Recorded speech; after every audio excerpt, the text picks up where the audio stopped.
Hello dear students, friends, welcome. இந்த வீடியோவில் 10th science public எக்ஸாமில் கெமிஸ்ட்ரி பார்ட்டில் வேதியியல் பகுதியில் இருக்கக்கூடிய 5 சாப்டர்லையும் எந்தெந்த கேள்விகளை நம்ம படிக்கணும் அப்படிங்கிற பற்றி ஒரு டீட்டெயில்டு அப்டேட் வீடியோ தான் இது. ஹாஃப் இயர்லி எக்ஸாமுக்கு மட்டுமல்லாது பொது தேர்வுலையுமே நம்ம என்னென்ன கொஸ்டின்ஸ் எல்லாம் படிக்கணும், இதனுடைய டீட்டெயில்டாக உங்களுக்கு யூனிட் வைஸாக இம்பார்ட்டன்ட் 2 மார்க் 4 மார்க் 7 மார்க் உடைய கொஸ்டின் பேங்கையும் நான் பிடிஎஃப் லிங்காக கொடுத்துறேன், டவுன்லோட் பண்ணிக்கோங்க.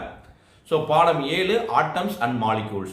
இந்த பாடத்தை பொறுத்தளவுக்கு உங்களுக்கு 2 4 மார்க் வந்து புக் பேக்கில் கொடுத்துருக்காங்க. மாடர்ன் அட்டாமிக் தியரி, மாலிகுலர் மாஸுக்கும் வேப்பர் டென்சிட்டிக்கும் உள்ள ரிலேஷன்ஷிப், நவீன அணுக்குழுகை, மூலக்கூறு நிறைக்கும் ஆவி அடர்த்திக்கும் உள்ள தொடர்பு. இது எல்லாமே 2 மார்க்ஸை பொறுத்தளவுக்கு வந்து பார்த்தீங்கன்னா ஆட்டம்ஸ் மாலிகுல்ஸ்குள்ள டிஃப்ரெண்ட் கேட்குறாங்க.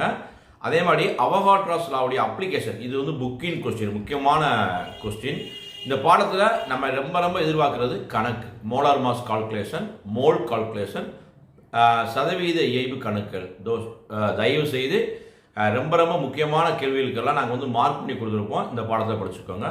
பாடம் 8 பீரியாடிக் கிளாசிஃபிகேஷன். இந்த பாடத்தை பொறுத்தளவுக்கு புக் பேக்கில் கொடுத்துருக்க கொஸ்டினை தயவு செய்து படிங்க. ஏன்னா புக்கில் நிறைய கண்டென்ட் இருக்குது. இந்த பாடம் வந்து ஒரு பெரிய பாடம். உங்களுக்கு வந்து அலுமினியம், இரும்பு, காப்பர், இந்த 3 மெட்டல்ஸ் வந்து கொடுத்துருக்காங்க.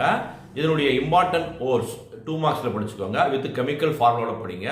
இதனுடைய அப்ளிகேஷன், இப்போ இரும்புடைய பயன்கள் என்ன, காப்பருடைய யூசஸ் என்ன, அலுமினியத்துடைய யூசஸ் என்ன. மிக முக்கியமாக ஒரு 4 மார்க்ஸை பொறுத்தளவுக்கு அலுமினியத்தோட எப்படி வந்து பேயர்ஸ் மெத்தட்லையும் ஹால் மெத்தட்லையும் எக்ஸ்ட்ராக்ட் பண்ணுறாங்க அப்படிங்கிற புக்கின் கொஸ்டின் படிங்க. மிக முக்கியமாக இந்த பாடத்தை கடைசியில் இருக்கும் கரோஷன், உலோக அரிமானம், இந்த உலோக அரிமானத்தை தடுக்கக்கூடிய முறைகள். அதேமாதிரி இந்த பாடத்தில் ஸ்டார்டிங்கில் இருக்கும் அணு ஆரம், அதே மாதிரி எலக்ட்ரான் கவர்தன்மை. இந்த 2 கண்டென்ட்டை படிச்சுக்கோங்க.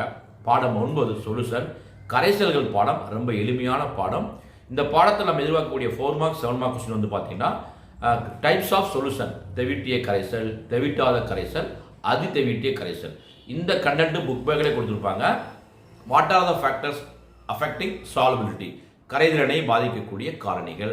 அதே மாதிரி வந்து பார்த்தீங்கன்னா ஈரம் உறிஞ்சும் சேர்மங்கள், ஈரம் உறிஞ்சி கரையும் சேர்மங்கள், அதோடைய டிஃபரன்ஸ் வந்து படிக்கணும். இந்த பாடத்திலையுமே கால்குலேஷன்ஸ் வந்து இருக்குது. புக் பேக்கில் இருக்கக்கூடிய கால்குலேஷனும் பார்க்கணும், எக்ஸாம்பிள் கால்குலேஷனும் பார்க்கணும். அடுத்து ஹைட்ரேட்டட் சால்ட்ஸ், அதே நீரேறிய உப்புக்கள் 2 உப்பு கொடுத்துருப்பாங்க. Copper sulphate penta hydrate, magnesium sulphate hepta hydrate. இந்த 2 ஈக்குவேஷன் நல்லா பாருங்கள். ரொம்ப முக்கியமான பாடம், ரொம்ப எளிமையான பாடம். அதேமாதிரி பாடம் 10 டைப்ஸ் ஆஃப் கெமிக்கல் ரியாக்ஷன். இது ரொம்ப முக்கியமான பாடம். இந்த பாடத்திலையுமே புக் பேக்கில் வந்து கொடுத்துருப்பாங்க டபுள் டிஸ்பிளேஸ்மெண்ட் ரியாக்ஷன், இரட்டை இடப்பெயர்ச்சி வினை. அதே மாதிரி வந்து பார்த்தீங்கன்னா பிஹெச் ரோல், பிஹெச் உடைய முக்கியமான பங்கு. அதே மாதிரி வேதிச் சமநிலை, கெமிக்கல் ஈக்லிபிரியம். அதே மாதிரி இந்த புக்கில் வந்து பார்த்தீங்கன்னா இந்த டைப்ஸ் ஆஃப் கெமிக்கல் ரியாக்ஷனில் ஒவ்வொரு டைப்லேயுமே உங்களுக்கு வந்து ரியாக்ஷன் புரிஞ்சிருக்கணும். கிரியேட்டிவாக கேட்டால் கூட அட்டன் பண்ண தெரியணும்.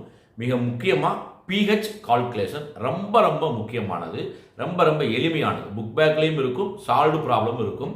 பாடம் 11 கார்பன் அண்ட் இட் காம்பவுண்ட்ஸ். ரொம்ப முக்கியமான பாடம். இதில் ஐயூபிஏசி நாம் உங்களுக்கு கொடுக்க தெரியும். ஒரு காம்பவுண்ட் கொடுத்தாங்கன்னா அதுக்கு ஐயூபிஏசி நேம் வந்து போட தெரியணும்.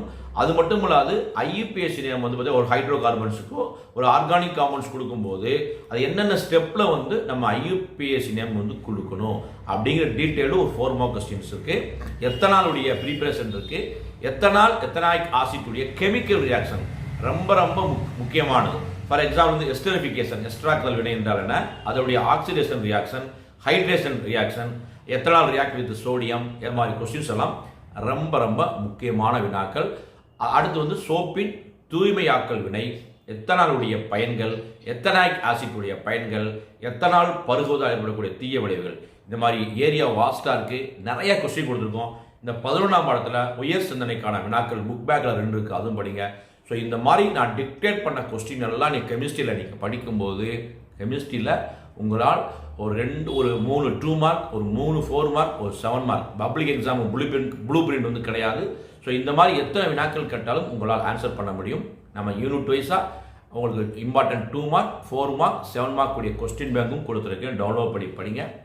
சயின்ஸ் எக்ஸாமில் ஹாஃப் இயர்லி எக்ஸாம் மட்டும் அல்லாது பப்ளிக் எக்ஸாம்லேயுமே நீங்கள் மேக்ஸிமம் ஸ்கோர் பண்ணலாம். இந்த வீடியோ பிடிச்சா லைக் பண்ணுங்கள், மறக்காமல் இந்த வீடியோ ஃப்ரெண்ட்ஸ்க்கு ஷேர் பண்ணுங்கள். All the best. தேங்க்யூ.